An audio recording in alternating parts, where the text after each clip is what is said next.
Eh ben, Et à vos merci invités. à nos invités, puis à nos quelques personnes visiblement intéressées par la question. Merci d'être là, c'est un peu désespérant, je trouve. Mais bon, ils nous rejoindront peut-être après. Euh, Il y a du monde. D'accord. Non, non, mais c'est très bien. Et puis effectivement, c'est la qualité qui compte, c'est ce qu'on dit toujours. Donc, on a parlé depuis 2 jours et demi énormément de fact-checking. On a parlé aujourd'hui notamment de l'implication dans les conflits et la façon dont la manipulation pouvait influencer les choses. Et le dernier point qui n'a pas été complètement creusé, c'est la question des élections. Donc, entre 2023 et 2024, c'est une vingtaine de pays qui ont été ou qui vont être concernés par des élections, élections présidentielles, élections gouvernementales, fédérales, législatives et autres. Et donc, ça nous paraissait intéressant de pouvoir faire ce point-là. Alors, attendez, je dis une vingtaine de pays sur le continent africain. Donc, pour clôturer ces 3 jours de forum, j'ai à ma gauche Olwell Okpi, qui est chercheur et community manager pour Africa Tchèque au Nigeria. Et à ma droite, j'ai Valdez, qui lui est rédacteur en chef d'Africa Tchèque, merci, à Dakar. Donc pour ceux qui ne connaissent pas Africa Tchèque, c'est une structure qui a été créée en 2012 au Nigeria, enfin plus exactement par l'ancien responsable de l'AFP du Nigeria, mais qui l'a créée en Afrique du Sud. Et la version francophone est arrivée en 2015. Donc il y a de façon générale plus de maturité sur ces questions de fact-checking sur les pays anglo-saxons que sur les pays francophones sur le continent africain.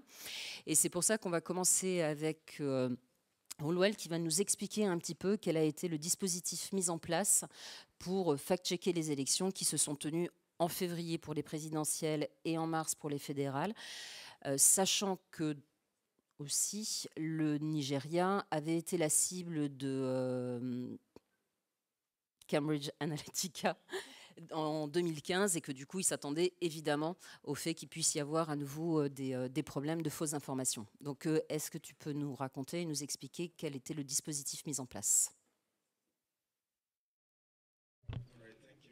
Merci beaucoup. Avant les élections en 2023, il y a eu les élections fédérales au mois de février et ensuite les élections d'État au mois de mars. Il était évident que la fausse information serait un grand problème pendant les élections, compte tenu de la situation que les élections seraient contestées parce que le principal candidat de différentes régions du pays et le narratif autour de ces candidats et des partis et les problèmes avec le parti au pouvoir à l'époque, eh bien, était tel qu'il fallait être prêt à faire face au type d'informations autour des élections. Ça commençait avec la formation des journalistes, d'étudiants. On a participé à des programmes de formation. Certaines organisations nous ont invités à former des journalistes et ensuite on a réalisé une analyse de l'ensemble des élections pour voir qui étaient les acteurs, quels étaient les problèmes, quels étaient les narratifs autour des candidats et où étaient les lacunes en matière des informations mises à la disposition du public et dans quel domaine des fausses informations pourraient apparaître. Et il fallait les cartographier clairement pour savoir quelle région il fallait suivre sur les réseaux sociaux ou autres. Et nous avons publié un certain nombre d'analyses pour mettre les choses en contexte, pour faire savoir quelles étaient les problématiques qui allaient apparaître. Et ensuite, en donnant cette information dès le début. Donc, une fois que la fausse information commence à circuler, pour permettre aux personnes de savoir déjà, et parce qu'ils étaient déjà avertis, on a regardé les tendances autour de ces informations, des tendances qu'on constatait déjà, en sachant déjà ce qu'on allait voir un peu plus proche des élections, même le jour des élections, Nous avons publié à la veille des élections le type de fausses informations qu'on verrait probablement le jour des élections. C'est tout le travail de préparation en amont. Est-ce qu'il y a des choses qui vous ont surpris, des choses auxquelles vous n'étiez pas préparé, que vous n'aviez pas anticipé?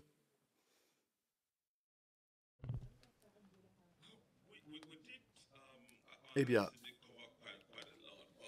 on a couvert beaucoup de points, mais je dirais qu'on avait sous-estimé l'intensité des fausses informations et aussi les hommes politiques bien connus, comment ils ont participé à la partage des fausses informations. You should keep it on.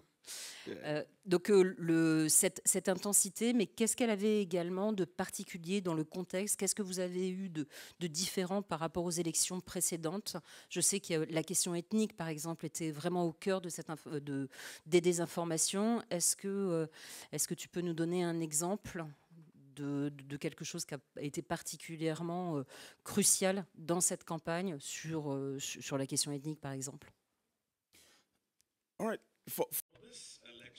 Eh bien, pour cette élection, bien sûr, l'ethnicité, c'était une grande problématique, ainsi que la religion.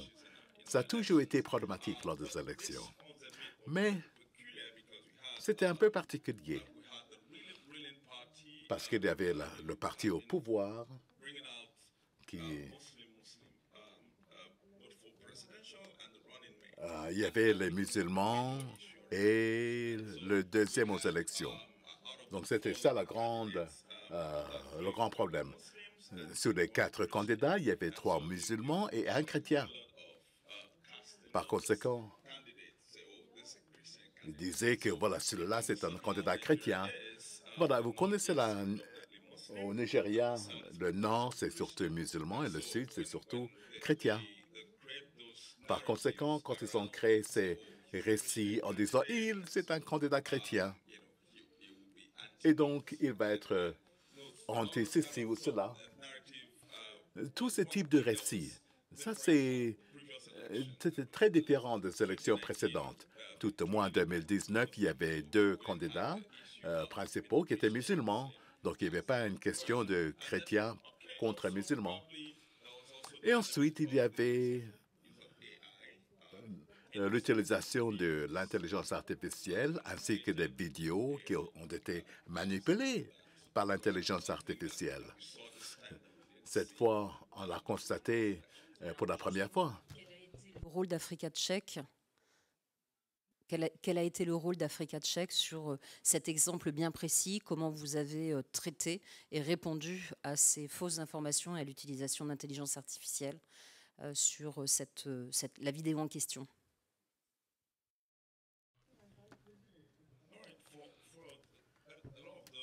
Eh bien, comme on a dit lors de la dernière session, c'est toujours difficile de gérer ce type de vidéos. Dans certains cas, ce qui est utile, c'est de regarder le contexte. Parce qu'il y avait des problèmes surtout concernant la manipulation des vidéos pour qu'on pense qu'un candidat a dit quelque chose qu'il n'a pas dit ou qu'il ne devrait pas dire, ou des célébrités qui parlent favorable d'un candidat. Des vidéos d'Elon Musk, par exemple, qui recommandait un candidat pour les élections. Il y avait même une autre célébrité et 2 douzaines de vedettes de Hollywood qui recommandaient un candidat. Donc, c'était véritablement de la manipulation vidéo. Donc, tout d'abord, il fallait voir comment est-ce possible pour ces gens de recommander des candidats dans les élections nigérianes. Et y a-t-il eu des liens entre ce candidat et tel ou tel acteur ou célébrité? Et bien sûr, si quelqu'un recommande un candidat, ça ne va pas être n'importe quelle vidéo, hein? Ça va être dans un lieu spécial. C'est comme ça qu'on a pu regarder ces vidéos et observer simplement, soigneusement. Et on pourrait remarquer qu'il y avait des choses qui n'allaient pas. Et signaler que normalement, une vidéo ne serait pas comme ça. Valdez, pour le Sénégal, les élections, c'est en février prochain. Vous êtes donc en train de préparer justement la prochaine campagne, même si, si j'ai bien compris, vous n'êtes pas encore complètement rentré dans le dur, mais vous êtes dans cette anticipation. De ce qui s'est passé au Nigeria, quels sont les outils que vous allez reprendre? Qu'est-ce que vous allez développer? Parce que si j'ai bien compris, sur les dernières élections, ben, vous étiez un trop petit nombre pour réellement pouvoir développer des actions importantes de fact-checking. Donc là, vous en êtes où et ça sera quoi votre dispositif? Alors, avec mon équipe à Dakar, on essaye d'aborder l'élection qui arrive en se basant sur deux expériences. La première, c'est la dernière élection présidentielle au Sénégal en 2019 où, comme tu dis, nous n'étions pas encore la grande équipe que nous sommes aujourd'hui. Je ne dis pas que nous sommes très grands non plus aujourd'hui. Vous êtes combien? Nous sommes une équipe de 5 personnes, en plus de 2 pigistes permanents. Et on essaye de s'appuyer tant que possible sur des pigistes en dehors du Sénégal. Donc, nous allons nous appuyer sur notre expérience de l'élection présidentielle de 2019, où, une fois de plus, à mon avis, je pense que nous n'étions pas suffisamment préparés pour ce genre d'événement.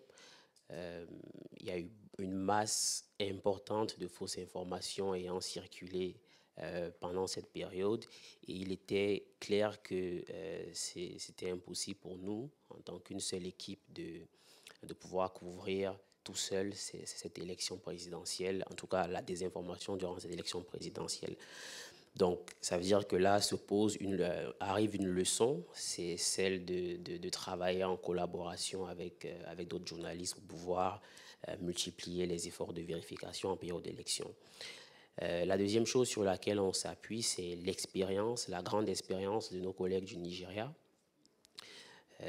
qui, à mon sens, une fois de plus, ont mis en place un dispositif très pertinent pour répondre à ce défi de couverture de la désinformation durant l'élection présidentielle au Nigeria.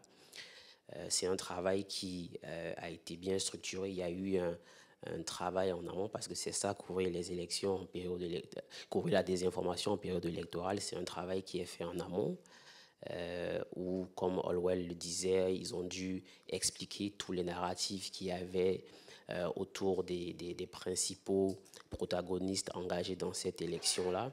Et pour moi, c'est un élément qui est très important parce qu'il faut dresser le tableau, mettre en place des éléments de contexte pour que le public puisse très bien comprendre les enjeux et avoir un œil beaucoup plus critique, beaucoup plus averti quant à ces élections. Parce que fact-checker les élections telles que c'est écrit ne consiste pas seulement à faire des articles de fact-checking, mais il y a ce travail en amont.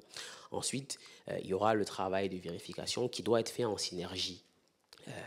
Je l'ai dit, nous sommes 5, 7, et croyez-moi, en période d'élection, c'est insuffisant parce que des fausses informations vont avec beaucoup plus de célérité. Le temps de réaction doit être beaucoup plus court parce que voilà, tout va très vite, c'est un temps réduit, c'est des périodes souvent d'1 mois ou de 40 jours, donc il faut être le plus réactif possible. Et là, ça suppose qu'on soit assez nombreux pour pouvoir le faire. Donc l'idée va être de fédérer autour d'Africa Tchèque d'autres journalistes indépendants, indépendants dans le sens éditorial du terme, qui vont avec nous travailler autour de cette élection-là. Mais pas que des journalistes, parce que couvrir une élection en termes de désinformation, c'est peut-être aussi s'appuyer sur des personnes qui suivent les tendances sur les réseaux sociaux, qui peuvent nous rapporter d'éventuels des infox qui circulent et qui pourraient nous échapper. Donc il y a tout un lot de compétences qu'il faudra aller chercher pour assurer une couverture efficiente des fausses informations durant cette élection. Et nous y travaillons encore. Donc là, vous êtes en cours. Et du coup, Olwell, est-ce que toi, tu peux nous dire comment vous avez justement travaillé sur ce fact-checking collaboratif qui semble finalement être, en tout cas, l'une des clés de la réussite d'un bon fact-checking d'élection?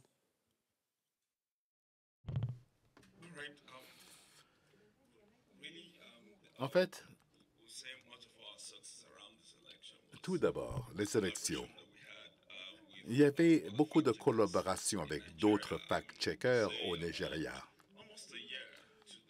Pendant un an avant les élections de mois de février, on a parlé de cette collaboration parmi les fact-checkers et ça s'est bien déroulé. Et le jour des élections, il y avait environ 12 organisations qui y participaient. Et le jour des élections, il y avait notre situation, notre salle de crise à Abuja et à Lagos.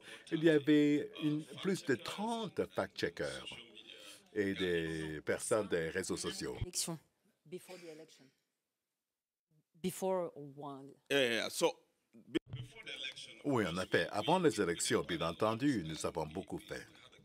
On a organisé une conférence concernant la désinformation avant les élections et ensuite nous avons fait pas mal de débats sur le fact-checking en public devant et les candidats pouvaient prendre la parole pour les élections présidentielles et gouvernementales. Et dans ces réunions publiques, on a fait des fact-checking en live, en direct. Et c'était possible parce qu'il y avait des fact-checkers d'autres organisations qui avaient de l'expérience dans le fact-checking en direct. C'est ça ce qui est merveilleux avec une telle coalition. On peut regrouper toutes les compétences partout et toutes ces expériences. Donc, nous avons réalisé plusieurs séances de fact-checking en direct pendant les débats. Et en règle générale, après les débats, on faisait encore des fact-checking en profondeur. Parce qu'il y a ce qu'on peut faire quand on est limité par le temps du débat.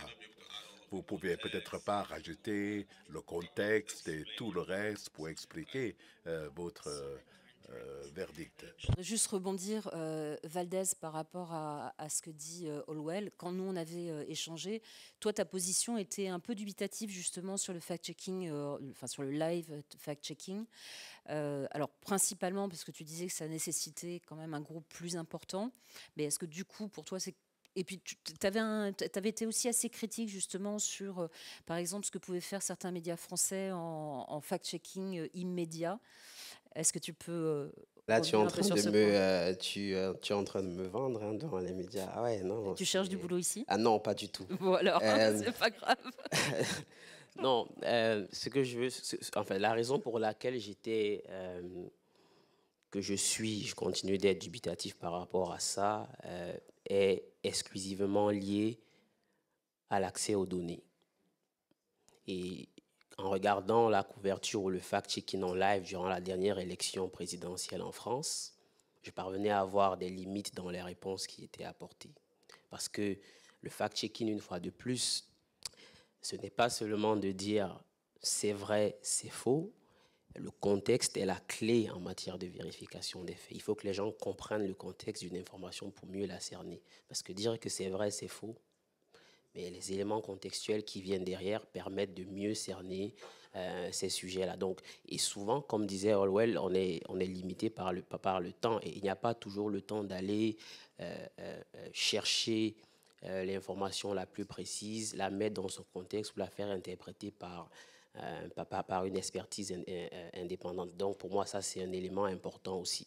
C'est vrai qu'on est, c'est bien de promouvoir ce fact-checking, comment dirais-je, en temps réel, en direct, mais je pense qu'il faut davantage d'outils. Et nous au Sénégal, par exemple, c'est pas pour être pessimiste, mais ça pourrait être un gros challenge qui ne pourrait pas être relevé tout de suite pour 2024, en fait, parce que comme je vous ai dit, l'accès aux données est un des défis majeurs auxquels on fait face. Alors, je vais rebondir tout de suite là-dessus, mais juste, ce qui était intéressant dans ce que disait Olwell, c'était le fait que après le live fact-checking, c'était le fait de pouvoir aller plus loin dans la recherche et de publier quelque chose, là, avec des témoignages extérieurs de la donnée. C'est bien ça? Yeah, sure. I mean, you're able to. Tout à fait. Vous pouvez rajouter des commentaires en plus si nécessaire. Et parfois, quand vous faites de fact-checking en direct et que vous regardez certaines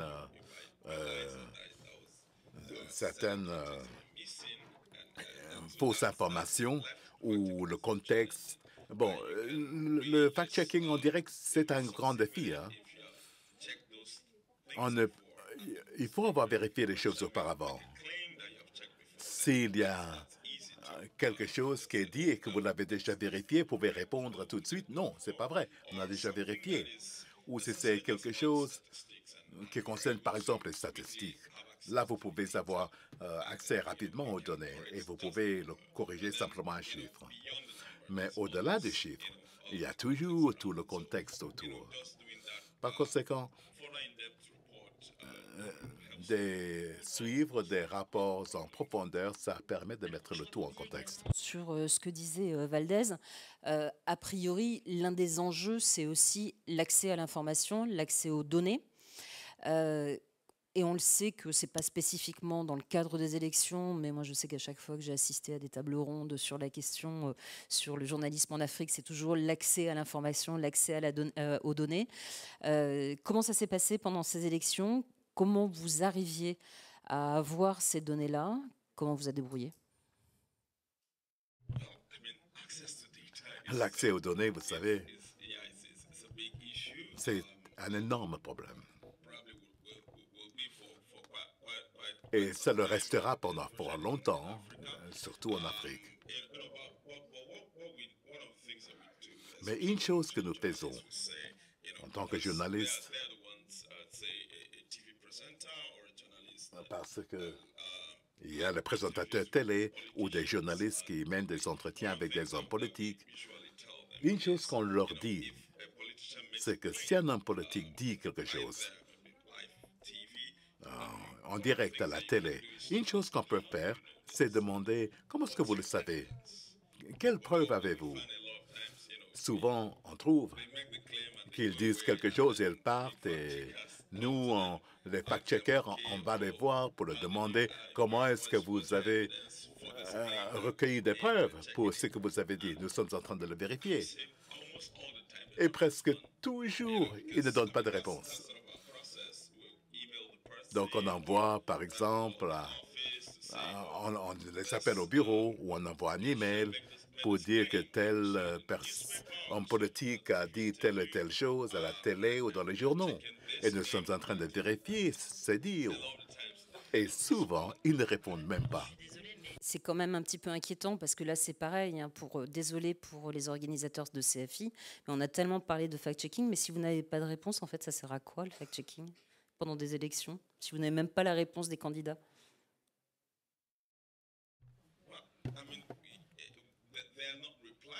Ils ne donnent pas de réponse. Ça ne veut pas dire que vous n'allez pas vérifier les faits. Mais dans notre rapport, on dit clairement que nous avons essayé d'obtenir une réponse, mais sans succès. Mais vous savez, ensuite, on peut parler avec des experts de ces dires et regarder toutes les données possibles qui pourraient donner une idée de ce dont il s'agit. Utiliser tous les points de données qu'on peut trouver et de dire que voilà, ça c'est ça, ça c'est ça, ça c'est ça. Même si cela ne répond pas directement à la question, mais on présente toutes les données que vous avez et ensuite vous parlez avec des experts qui connaissent bien la question. Si vous avez une idée de ce dont il s'agit, même si vous n'avez pas eu une réponse officielle de la part de l'agence, qui est censée avoir cette information idéalement sur le site Internet, Eh bien, vous voyez, c'est un peu comme ça qu'on essaie de gérer les choses, les problèmes concernant la non-disponibilité de données. Est-ce que tu peux rebondir là-dessus parce que justement, donc il y a l'accès à l'information, mais aussi quand on a échangé, il y avait alors, il y a très peu d'études sur le sujet, mais de voir comment justement quel peut être l'impact sur le grand public et finalement, est-ce que c'est le grand public l'intérêt dans du fact-checking pour des élections? Alors, oui, c'est vrai, il y a très peu d'études sur l'impact du fact-checking sur le grand public en période électorale. Je pense que c'est le cas en Afrique francophone et peut-être aussi dans les régions anglophones. Mais pour moi, je pense que c'est un exercice qui est nécessaire, et encore plus aujourd'hui en période électorale, parce que ça, c'est ce que je disais. Faire du fact-checking en période électorale permet aussi de préparer le public à deux choses. Déjà, le fait que la désinformation peut affecter les décisions qui peuvent être prises. La désinformation est souvent utilisée par les différents candidats, soit pour gonfler leur bilan, soit pour rejeter le discrédit sur un opposant. Et ça peut avoir tendance soit à créer des tensions, soit à faire en sorte que quelqu'un change son choix, n'est-ce pas? Donc, les gens ont besoin de comprendre ça surtout. La deuxième chose, c'est que signaler que nous faisons du fact-checking en période électorale est très important parce que ça met en alerte les principales personnes, voilà, les principaux protagonistes qui sont engagés dans l'élection et ils savent que leur discours va être passé au peigne fin. J'ai une anecdote il y a quelques années lorsque Hassan Diane, qui est un journaliste sénégalais, était le rédacteur en chef c'est le tout premier rédacteur en chef du bureau francophone de l'Afrique tchèque. Nous avions vérifié plusieurs fois la déclaration du ministre de l'économie à l'époque. Et finalement, son chargé de communication avait dit à Hassan, écoutez, moi, je vais arrêter de mettre des chiffres dans le discours du ministre parce qu'à chaque fois, vous venez pour vérifier. Pour moi, c'est tant mieux. Plutôt que d'avancer des chiffres erronés, mieux vaut ne pas avancer des chiffres, n'est-ce pas? Donc ça, pour moi, c'est de l'impact aussi, que les gens, parce qu'on est quand même dans des espaces où les gens n'ont pas cette culture de reddition des comptes, les gens se disent qu'ils peuvent dire tout ce qu'ils veulent parce qu'ils sont une autorité et que cela passe sans vérification. Et c'est important que les gens se disent qu'il y a un travail journalistique qui est là et qui va être fait pour s'assurer que le débat public, que la compétition politique soit faite sur la base, en tout cas le plus possible, d'éléments factuels. Donc pour moi, pour le moment, c'est de cette manière qu'on peut s'avancer à évaluer l'impact d'un projet de fact-checking en période électorale. Donc, avant tout sur les politiques, est-ce que de ton côté, c'est la même chose? Est-ce que tu as des exemples à te donner sur le travail fait en amont et le fait que les politiques sachent qu'ils allaient être fact-checkés? Est-ce que ça a modifié leur comportement? Est-ce que tu as des exemples concrets? Yeah. Oui. Tout d'abord, quand la campagne a commencé en février, ou plutôt non, en septembre 2022, en tant que coalition, nous avons envoyé une lettre ouverte aux personnalités politiques. Nous avons dit, nous allons vérifier ce que vous dites. Donc faites attention à ce que vous avancez. On voulait leur prévenir que, voilà, ce que vous allez dire va être important, pensez à la postérité, etc. On voulait qu'ils soient prévenus. Et À cette étape-là, est-ce qu'il y a eu des réactions?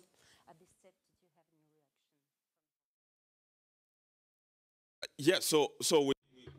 oui, on a remarqué que les politiciens qui apparaissaient à la télévision pour des entretiens, la plupart d'entre eux avaient fait ce travail de fact-checking pendant les élections parce que ils savaient que ça allait être le cas. Donc ils disaient oui, faites le fact-checking, dites que ce que je dis est correct.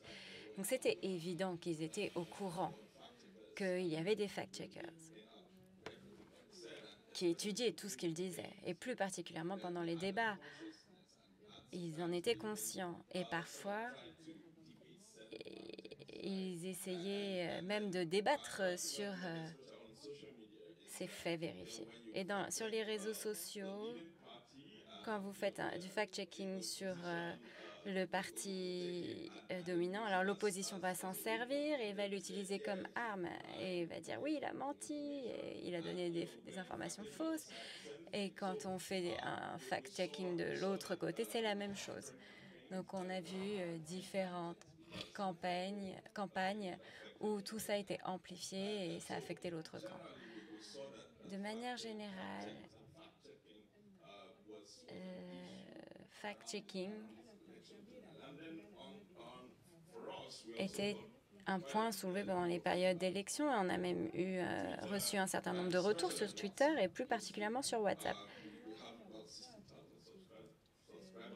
Il y a environ 60 000 abonnés sur WhatsApp dans notre bureau au Nigeria de Africa Tchèque. Et on poste des choses pendant les élections et on les envoie à nos abonnés. Donc presque tout ce qu'on a reçu, tous ces retours positifs, nous remercier d'avoir fait cela. Je les partage avec mes amis ou je débattais avec quelqu'un à ce sujet hier. Merci, je vais partager ça avec la personne. Et ça, c'est le genre de retour qu'on reçoit. On pense que c'est ça l'impact qu'on pourrait avoir. Parce que tu disais que vous aviez été surpris par l'intensité, le nombre en fait de fausses informations qui ont circulé, mais est-ce que le fait d'avoir prévenu en amont les politiques, est-ce que justement cette vigilance qu'ils ont pu avoir, est-ce que finalement on a observé une baisse des fausses informations véhiculées par les discours des politiques, et du coup que les fausses informations émanaient d'autres sources que les politiciens? Yes. Oui, effectivement, le plus gros problème ne concernait pas les politiciens même, parce qu'effectivement, un grand nombre d'entre eux faisaient attention, plus particulièrement les candidats, mais il y a leurs supporters, leurs partisans, surtout sur les réseaux sociaux. Et il y avait des tentatives coordonnées de mettre en avant certains récits parce qu'ils savaient que ces récits allaient entraîner une perte de vote pour les autres candidats, surtout dans certaines parties du pays. L'envoi de ce type d'informations cible certains groupes ethniques, groupes religieux, certaines régions. Et il y a cette suspicion. Peut-être que ce candidat a ces idéaux-là, peut-être que ça n'agit pas en faveur pour ma région. Donc il y avait ces récits qui étaient vraiment mis en avant pour encourager la méfiance, accroître la méfiance. Et c'était plutôt les partisans qui faisaient cela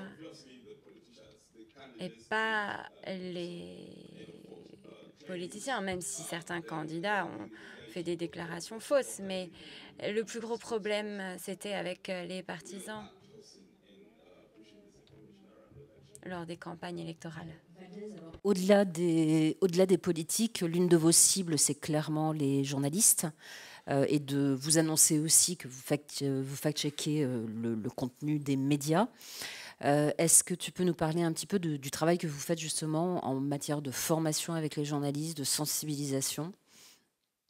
Oui, alors je disais lors de la première table ronde à laquelle j'ai pris part avant-hier que l'une des missions d'Africa Tchèque était de promouvoir la pratique de la vérification des faits sur le continent, et cela passe justement par la formation de journalistes. Avec les différents partenaires d'Africa Tchèque, nous organisons des formations pour des journalistes. Récemment, on a animé une formation à RDC où on a former ces journalistes à la vérification des faits. C'était des journalistes et des membres de la société civile, justement dans le cadre de tout ce qu'il y a comme des informations dans le Kivu avec la crise que traverse cette région du pays.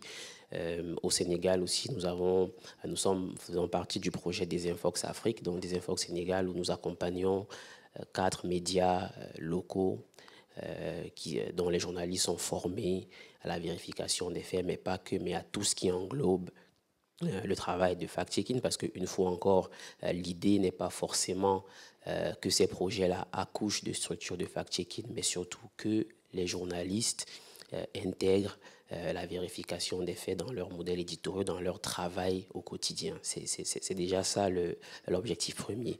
Donc ça, c'est un élément qui est important. Et je pense que si on arrive à mettre en place, à créer un espace médiatique où tous les médias prennent conscience de l'importance du fact-checking, surtout en période électorale, on va avoir des élections dans nos pays qui vont être mieux couvertes, en tout cas quant à la désinformation, parce que c'est-à-dire que la question de mettre en place des synergies sera encore plus évidente en ce moment, parce que tout le monde sera sur le même ordre d'idées, et ça sera davantage difficile pour ceux qui font de la désinformation, notamment en période électorale, de faire le travail. Comme Olwell l'a dit, déjà on a vu au Nigeria, lorsqu'ils ont publié cette lettre ouverte aux candidats pour dire qu'ils allaient faire ce travail de fact-checking en période électorale. Peut-être la conséquence a été qu'il y a eu moins de fausses déclarations émanant des candidats.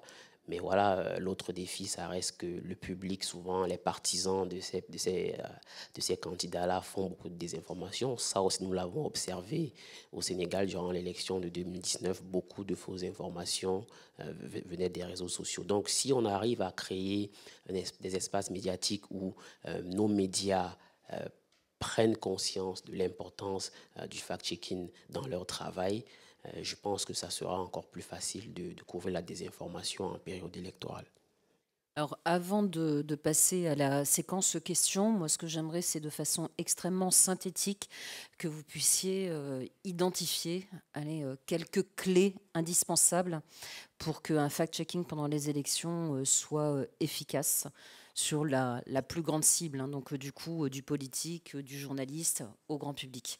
Donc, bon, je vais laisser le privilège à Olwell de terminer. Allez, non mais attends, Olwell peut donner un 1, puis t'en donnes un, et ainsi de suite, et puis on s'arrête. C'est toi qui dis. Et puis après, on continue avec la salle. Allons-y, ouais. Allez, vas-y, Olwell. Quelle serait la première chose qu'on n'a peut-être d'ailleurs pas évoquée, par exemple sur le grand public? Moi, je sais que tu as quelque chose qui est important vis-à-vis du grand public pour que ça ait du sens. All right. Une des choses qu'on a explorées pendant l'élection, c'est de publier cela dans les langues locales. On se rend compte que la désinformation est rédigée en langue locale, les vidéos qu'on retrouve dans les plateformes comme WhatsApp. Et donc, nous avons voulu imprimer notre travail de fact-checking en anglais dans les langues principales, et on essaye de cibler des groupes WhatsApp qui parlent ces langues, des personnes qui se regroupent parce qu'elles parlent la même langue. Donc ça, c'est un conseil, surtout si votre pays comme le Nigeria a de nombreux groupes ethniques, de nombreuses langues régionales. Tout le monde ne sera pas très à l'aise forcément avec la langue officielle du pays. Et ça, c'est très utile. Ça, c'est un conseil que je donnerais. Vous de décliner vos publications dans des langues... Oula. Bon, ça c'est encore un projet, je ne peux pas tout dire tout de suite, mais c'est une très belle idée de décliner les contenus en langue locale. Ça, on l'a fait durant la crise de la Covid-19 où on envoyait des audios par WhatsApp en langue Wolof, qui est la langue locale la plus parlée au Sénégal, et on a vu qu'il y avait de très bons retours quant à ça. Donc ça, effectivement, c'est une idée qui est très importante dans la stratégie de diffusion de ce travail de fact-checking.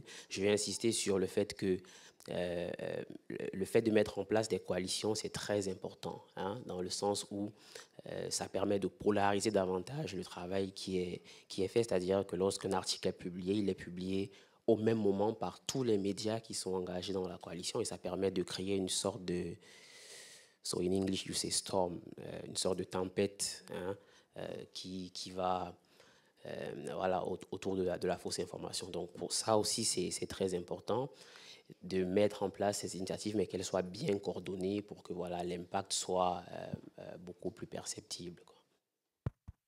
Donc, travailler en langue locale, travailler travailler en synergie, collaboration et... Ouais. Allez, un troisième point. Un troisième point important. Okay. Oh, well, I think that Je pense que ça a été également mentionné, la compréhension du contexte, de l'histoire du pays, l'histoire des élections, quelle est l'ethnicité, quelles sont les ethnicités présentes dans la région, dans le pays, et quels sont les candidats qui sont impliqués. C'est très utile parce que parfois, vous allez lire une information, peut-être que ça n'a pas beaucoup de sens pour des personnes qui sont dans une partie du pays, mais ça l'est réellement pour d'autres dans une autre partie. Par exemple, on a vérifié une photo toute simple, celle du candidat chrétien, et elle avait été photoshopée. Il apparaissait dans une photo où il buvait de la bière. Et la marque de la bière qu'il buvait sur cette photo s'appelle Hero. Et on y voit un logo d'un soleil levant. Alors peut-être que vous ne comprenez pas pourquoi c'est un problème, mais la personne qui l'a posté est un influenceur du nord du Nigeria et tous ses posts sont en faveur du nord et musulmans. Dans le nord du Nigeria, boire de l'alcool, c'est haram. Et un musulman du nord typique ne vous appréciera pas si vous êtes alcoolique. Donc, premièrement, il essayait de le catégoriser comme alcoolique, ce candidat, et parce qu'avec le logo de la marque de bière qui ressemble au logo de Biafra, qui est la région du candidat dans le sud-est du Nigeria. Biafra, c'est une région qui a été indépendante du Nigeria et ça a créé une guerre civile. Donc les personnes du sud du Nigeria, certaines d'entre elles veulent toujours faire partie du Nigeria, d'autres non. Et il était ensuite donc considéré comme un candidat pro-Biafra. Deux récits ici avec un musulman du Nord qui n'appréciera pas d'emblée ce candidat. Et si vous n'avez pas cette compréhension de la situation, vous ne comprendrez pas pourquoi vous devriez vérifier cette photo, savoir si c'était photoshopé ou non. Merci. Cet appel à la complexité et à la compréhension de l'histoire sur le fond duquel il faut absolument travailler. Je propose qu'on ouvre les questions-réponses à la salle, s'il y en a d'ailleurs. Voilà, oui, j'arrive. Ah bah, le micro est là-bas. Ok, merci beaucoup aux panélistes pour ces expériences très enrichissantes qu'ils ont partagées avec nous. Moi, je suis Olivier Ribouis, je viens du Bénin. Je travaille dans une organisation de fact-checking qui s'appelle Bénin Check Info. Alors, nous avons aussi une petite expérience de fact-checking électoral. En 2021, on a eu une initiative comme ça. Et on a d'ailleurs sollicité Valdez, qui était venu animer une formation. Et notre dispositif avait consisté à mobiliser des confrères dans des rédactions, surtout les radios communautaires ou les médias qui sont dans des communes un peu partout à travers le pays. Parce que nous sommes basés à Cotonou et au Bénin, on a 77 communes. Et c'est dans ces différentes communes, on a sollicité des gens qu'on a initiés au fact-checking avec le concours d'Africa Check et qui nous ont aidés à faire des vérifications pendant la période électorale. Et ça avait été vraiment, vraiment efficace pour pouvoir vraiment vérifier des choses à des endroits très, très reculés où il n'y avait pas vraiment d'accès. Maintenant, l'une des difficultés qu'on avait eues, c'était qu'à un moment donné, il y a un de nos collaborateurs qui s'est senti un peu menacé parce qu'on a fait une vérification sur un sujet, une rumeur qui est partie d'où on ne sait, annonçant qu'il y aurait des attaques contre dans un fief appartenant à un opposant. Malheureusement, ce n'était pas le cas. Ils avaient dit que c'était que c'est un colonel qui avait donné l'ordre. Et ça m'amène à demander un peu à Holwell, est-ce que dans votre cas au Nigeria, vous avez eu à faire face à des situations où vos collaborateurs ont vu leur sécurité menacée? Parce que les périodes électorales sont des périodes de tension. Et par la même occasion, demander à Valdez, les prochaines élections au Sénégal, en tout cas les signaux ne sont pas très bons. Est-ce qu'à leur niveau, ils sont en train de prendre des dispositions pour, comment appelle-t-on, la sécurité de leurs journalistes? Et aux deux, je voudrais demander quelles sont les difficultés qu'ils ont pu rencontrer dans leurs expériences passées et comment ils ont surmonté ces difficultés-là. Merci bien. Qui commence? Grand frère. Chorocratie. All right. Yeah. So regarding En ce qui concerne les tendances et les élections, eh bien, les menaces plutôt et les élections, effectivement, il y a eu de nombreuses attaques postées sur les réseaux sociaux, des personnes qui étaient mécontentes d'avoir été fact-checkées, qui nous accusaient de tous les maux. Et les abus sur les réseaux sociaux ont eu lieu à plusieurs reprises. Mais des menaces sur la sécurité, la vie des journalistes, je crois que ça n'a pas trop eu lieu pendant les élections, peut-être à cause ou grâce à la coalition. Ça nous a aidé à éviter les tensions. Ce n'est pas simplement nous, on était très nombreux, donc vous nous menacez tous en même temps. Donc ça, c'était un des avantages de la coalition. Mais bien sûr,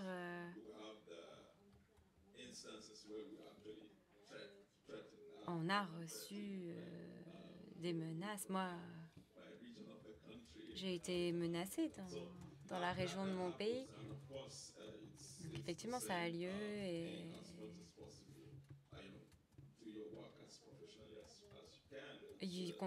tu continues de travailler de manière professionnelle et cela évite qu'on vous accuse d'être biaisé et vous restez le plus possible en sécurité. Vous ne devriez pas effectivement risquer votre vie si ce n'est pas de manière qui n'est pas nécessaire. Ma collègue Kumba qui est dans la salle, c'est elle qui nous rappelle toujours que ça ne sert à rien de prendre des risques inutiles et je suis tout à fait d'accord avec elle quand elle le dit souvent. Donc oui, on essaye de ne pas non plus jouer aux oraux. Hein. Nous sommes que des journalistes, notre travail c'est de traiter l'information, donc on essaye de faire attention. Et je suis d'accord quand Holwell dit que l'un des avantages de la coalition, c'est aussi ça donne une voix qui a beaucoup plus d'écho et qui, quelque part, vous protège parce que vous avancez en groupe face aux problèmes.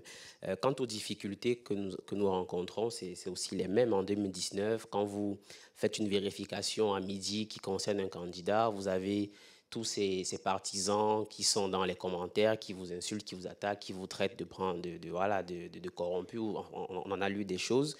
Et le soir, quand vous faites un fact-check sur un autre candidat, cette fois, c'est les mêmes qui parlaient le matin, sont un peu plus modérés. Et j'ai envie de dire que c'est des périodes difficiles. Pour l'exemple du bureau de Dakar, c'était une période assez pour moi, c'était assez difficile cette époque, mais on a beaucoup appris. Je pense qu'on a quand même gagné en maturité après cette élection et aussi en crédit. Parce que les périodes électorales, lorsqu'on couvre des élections, lorsqu'on couvre la désinformation en période électorale, ça peut permettre, si le travail est bien fait, dans l'observation des principes du fact-checking, notamment ceux de l'IFCN, ça peut permettre à terme de renforcer votre crédibilité au sein du public. Parce que finalement, les gens se sont rendus compte que, bon, tiens, ces gars, voilà, il fact-check le candidat A le matin, B le soir, C le lendemain, etc. Donc, finalement, il n'y a pas de parti pris tel qu'on le pensait au début. Donc, si on gère bien tout ce tumulte-là, on peut vraiment s'en sortir avec, on peut vraiment asseoir notre crédibilité au sortir de ces élections-là. Donc, les difficultés elles seront toujours là. On fait un travail qui est tout le temps critiqué pour peu qu'une personne ne soit pas alignée à la conclusion d'un article, même si toutes les preuves sont incluses dans l'article. Voilà, les gens ont toujours leur mot à dire. Et au-delà du fact-checking, c'est le journalisme qui traverse cette crise-là. Donc, voilà. Merci. Une autre question? So my name is Kilebi Joma. Je m'appelle Kiliabi Joma, directeur exécutif d'InfoCheck au Nigeria. J'aimerais poser 2 questions.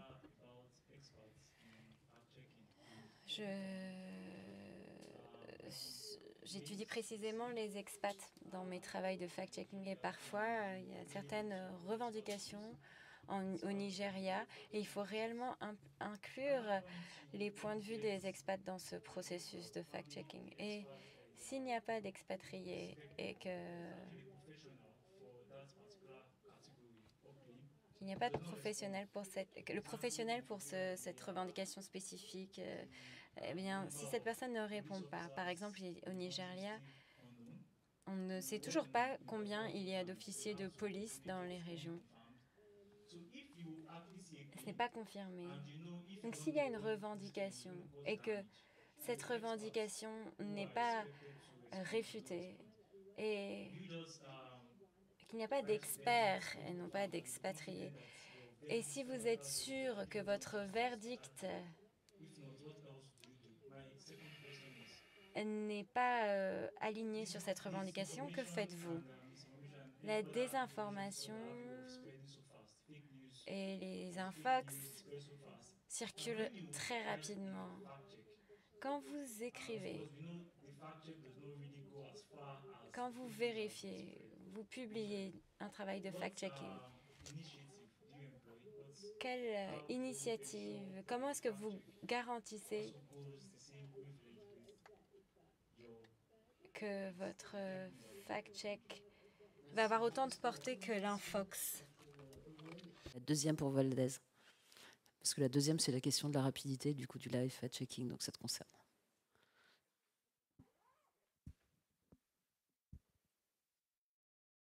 Okay.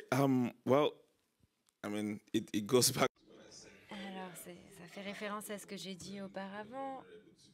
Quand on ne peut pas obtenir les données qu'on recherche ou qu'on n'arrive pas à obtenir des informations de la part de l'agence, de l'organisation, l'agence gouvernementale, c'est un défi parce que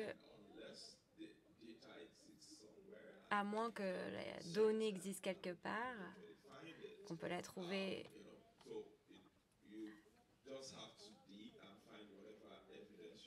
il faut s'obstiner à trouver tout type de preuves qui peut soutenir cela. En ce qui concerne les experts, la meilleure chose, c'est de parler à autant d'experts que possible.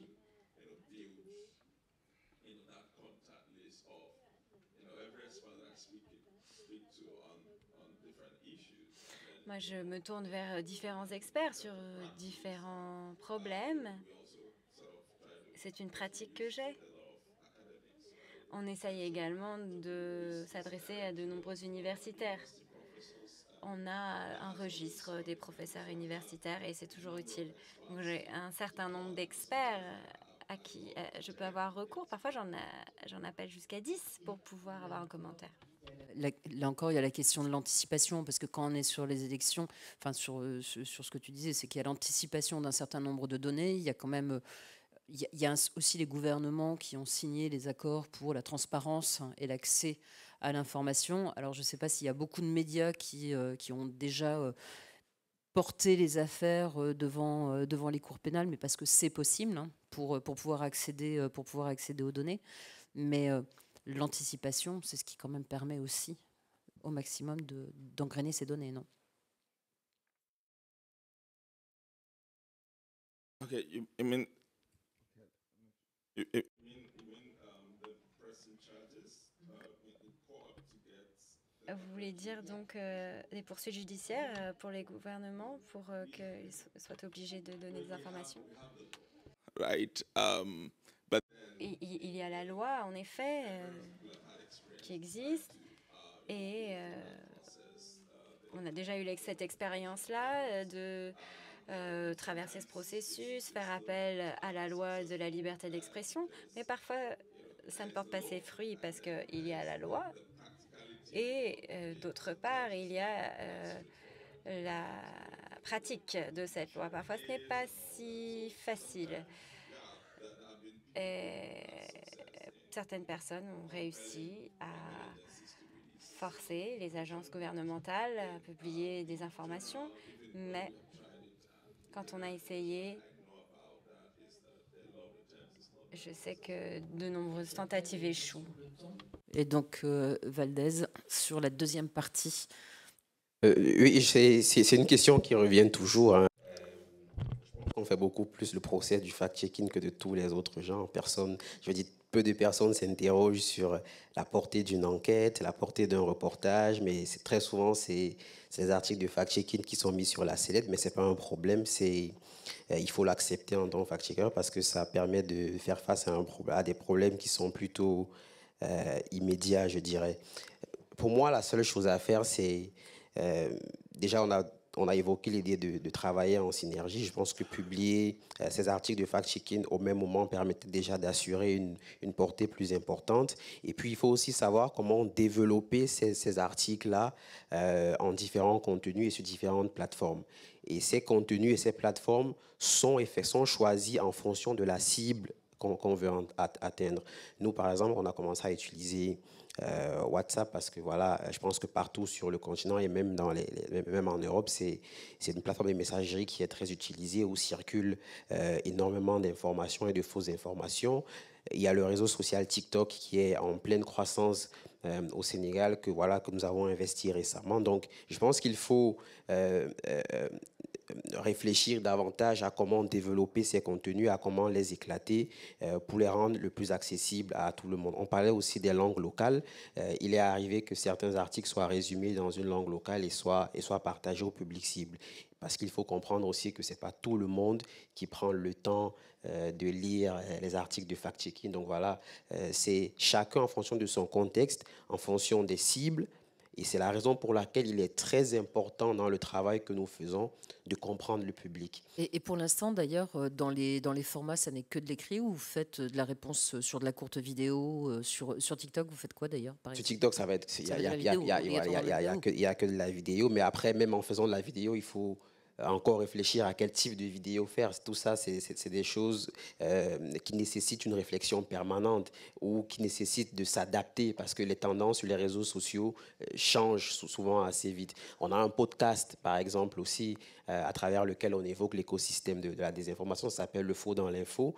Donc, il faut tout simplement réfléchir à diversifier les contenus et ne pas s'en tenir au texte. Parce que si on s'en tient au texte, voilà, bon, pas que ça ne touche pas, mais moins. Voilà, ça touche moins, je dirais. On en est où là sur les maîtres du temps? On peut reprendre une question le temps que des autres ateliers vont venir ici. Donc comme il y a des questions, on peut en profiter. Wulekan de la Mauritanie. J'ai une question pour Africa Check. Est-ce que vous réagissez aussi sur d'autres fake news, fausses informations sur d'autres pays? pas seulement au Sénégal, Nigeria ou en Afrique du Sud, mais d'autres pays comme par exemple la Mauritanie. Nous n'avons pas de fact-checker. Mais est-ce que Africa Check réagit parfois sur des sujets voilà, concernant la Mauritanie? Et de deux, c'est très délicat parfois. On a parlé de contexte, tout dépend du contexte. C'est très délicat parfois si l'information vient du gouvernement, des autorités. On a eu récemment des émeutes en Mauritanie, des manifestations liées au décès, à la mort d'un jeune dans un commissariat. Donc, il y a un communiqué qui est sorti comme étant que dans la manifestation, il y avait plus d'étrangers que de Mauritaniens. Donc, en tant que journaliste, l'idée, c'est d'aller voir les autorités et voilà, de nous prouver que c'est des étrangers. Qu'est-ce qui nous prouve que c'est des étrangers? On n'a pas de liste, on n'a pas de nom, on n'a rien. Donc, c'était très difficile. L'information a été relayée. Donc, les manifestations, les frustrations, tout est retombé sur les étrangers. Il y avait un certain préjugé sur les étrangers et c'était très difficile en tant que journaliste de sortir la vraie information derrière. Dans ce cas de figure, qu'est-ce qu'on fait? Si c'est l'autorité lui-même qui donne son information et qui fact-check lui-même pour stopper une information, qui arrête un journaliste pour dire que l'information que tu as sortie, elle n'est pas vraie. Celle que nous avons écrite en communiqué officiel, c'est elle qui est vraie. Comment on fait dans ce cas de figure?